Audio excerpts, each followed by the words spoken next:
या पुरातील जवळजवळ 75 ते 80% शेतीचं नुकसान खूप मोठ्या प्रमाणात झालेलं आहे.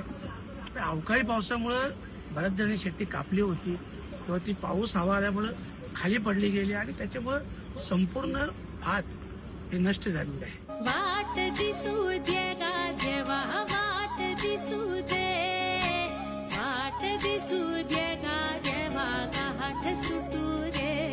संग सोबतीची